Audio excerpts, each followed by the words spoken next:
Let's talk about some of the changes to the new and upgraded CHCNAV TX63 machine guidance system. One of the biggest changes to the system this year has been the new and upgraded calibration process. So let's talk about this briefly. As with the older system, you begin by selecting your sensors. You look at the sensors you've installed, look at their corresponding numbers and add to their positions. Here with this 3-section arm is selected, and you select each of the sensor to their corresponding position. You choose whether they are left or right, and then you can continue to the next phase. Here you will be turning a machine one full circle, waiting in between. So the stillness points you have to wait for the machine to calibrate. Here, as with the older system, you will calibrate the sections of the boom, second boom, the stick and the rocker.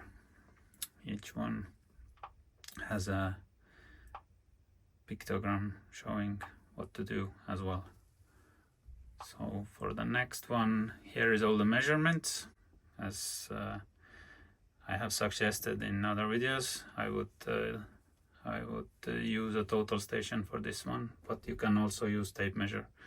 You can continue to the next step. Here is the link measurements check. So this is a check for if you got all the links measured correctly. So you put the bucket in 3 different positions and measure the L5 to see if the calculated value matches with what you've got in real life. So here is another control measurement. This is to control for the other sections of your boom, first boom, second boom and stick. You measure out with a total station or with a tape measure and input the value and check if the real life value matches the calculated one. So in the next section, this is the bucket dimensions. Bucket dimensions are pretty much the same as they were in the previous version of the software, so not a lot has changed here. You can also access this bucket menu straight from the previous menus should you require to change the bucket. Here, as you can see, I have 4 different buckets which I need to switch between. Here, should you have tilt bucket, you have to do the calibration process as well. Here you have to level the bucket and you can calibrate the sensor, and here you can also choose the sensor as well. And the biggest change is in this step. This is coordinate calibration, and in coordinate calibration you only have to do 2 measurements, one in this position and another one in this position.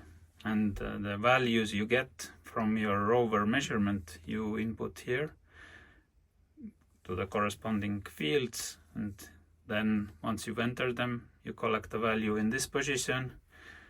Then you move the bucket to this position, measure it with the rover, enter the values, click collect, and if you've done 2 of those, then you can click calibrate, and that's all you need to calibrate the coordinate. To the bucket configuration you can get like a direct link here, and now we also have point collection, which is pushing this button here, and you collect a point as you would do with a rover. The points will be stored in this project management and point management menu here. And you can also use these points, for instance, to create the design features here maybe you can create a plane. You pick a point, the one that I just created, click OK, click Save, and you have a new design feature with the point that you just stored. So let's apply this one, and now you see I'm at 0.